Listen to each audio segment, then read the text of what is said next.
Video मिळवण्याकरिता subscribe करा आणि बेल आयकॉनला प्रेस करा. नमस्ते विद्यार्थी मित्रांनो, कष्टी चंद्रपूरमध्ये तुम्हा सर्वांचे पुन्हा एकदा मनपूर्वक स्वागत आहे. आजच्या आपल्या मराठी निबंधाचा विषय आहे माझा आवडता सण रंगपंचमी म्हणजेच होळी. चला तर मग सुरू करूया आजच्या मराठी निबंधाला. रंगपंचमी आली ग, आनंद घेऊन आली ग, रंग गुलाल उधळूया, सगळे मिळून खेळूया, हसूया गाऊया सारे, राग द्वेष विसरूया रे, होळीचा सण सांगतो प्रेमाने जगूया सारे. भारत हा विविधतेने नटलेला, संस्कृतीने समृद्ध आणि परंपरांनी भरलेला देश आहे. येथे वर्षभर अनेक सण साजरे केले जातात. येथे अनेक सण मोठ्या उत्साहाने साजरे केले जातात.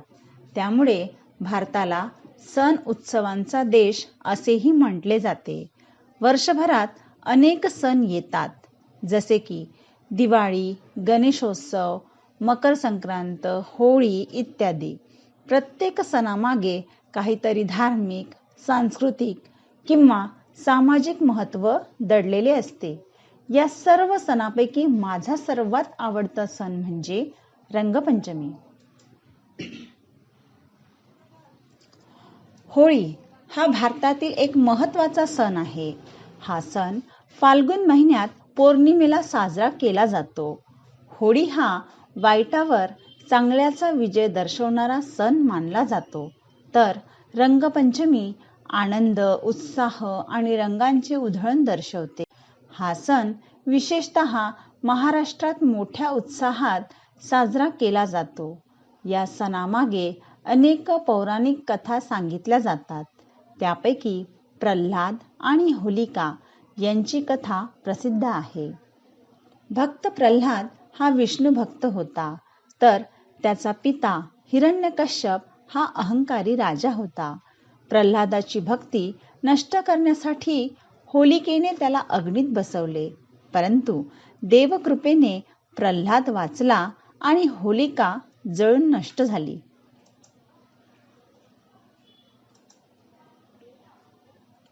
होळीच्या दिवशी लाकूड, वाळलेली पाने आणि झाडांच्या फांद्या गोळा करून संध्याकाळी होळी पेटवली जाते.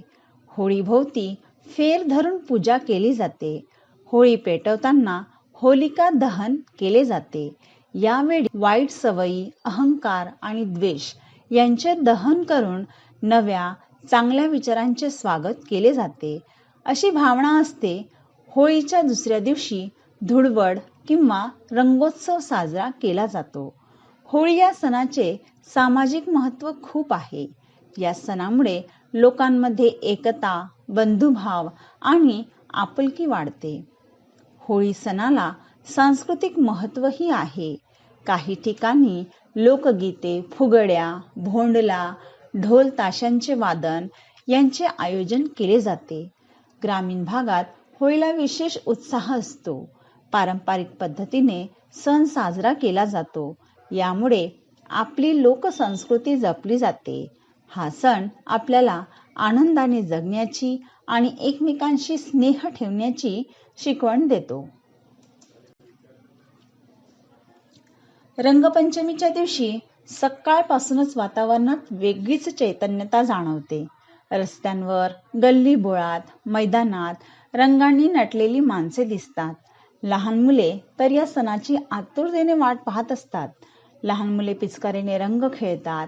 मित्रमैत्रिणी, शेजारी पाजारी एकत्र येऊन रंग लावतात आणि एकमेकांना शुभेच्छा देतात. या दिवशी राग, द्वेष, मतभेद विसरून सर्वजण प्रेमाने वागतात. त्यामुळे समाजात एकता आणि बंधुभाव वाढतो. या सणाचे आणखी एक महत्त्वाचे वैशिष्ट्य म्हणजे सांस्कृतिक कार्यक्रम. काही ठिकाणी ढोल ताशांचे वादन, पारंपरिक गाणी आणि नृत्य यांचे आयोजन केले जाते. यामुळे सणाचा आनंद अधिकच वाढतो. लोक पारंपरिक पोशाख परिधान करून उत्साहात सहभागी होतात. रंग, पिचकारी, गुलाल घेऊन ती आनंदाने खेळतात. मोठी माणसेही आपल्या दैनंदिन कामातून वेळ काढून या सणात सहभागी होतात. माझ्यासाठी रंगपंचमी हा सण केवळ रंग खेळण्यापुरता मर्यादित नाही, तर तो आनंद, मैत्री आणि एकतेचा संदेश देणारा सण आहे. या दिवशी मिळणारा आनंद आणि उत्साह मनाला प्रसन्न करतो. म्हणूनच रंगपंचमी हा माझा आवडता सण आहे. रंगपंचमीमुळे लोकांमध्ये एकता, बंधुभाव आणि आनंद वाढतो. होळी या सणाचे एक महत्त्वाचे वैशिष्ट्य म्हणजे सर्व भेद विसरून एकत्र येणे. रंगपंचमीच्या दिवशी श्रीमंत, गरीब, लहान, मोठे, ओळखीचे, अनोळखी असा कोणताही भेद राहत नाही. सर्वजण एक रंग लावून रंगपंचमीच्या शुभेच्छा देतात. राग, द्वेष, मतभेद विसरून प्रेमाने वागण्याची शिकवण हा सण देतो. रंगपंचमीला अनेक ठिकाणी सांस्कृतिक कार्यक्रमांचे आयोजन केले जाते.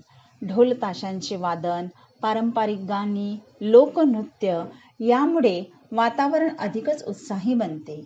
काही ठिकाणी मिरवणुकाही काढल्या जातात.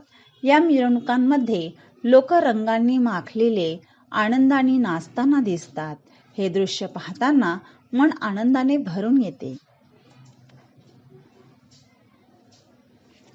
पूर्वीच्या काळी रंगपंचमीसाठी नैसर्गिक रंगाचा वापर केला जात असे.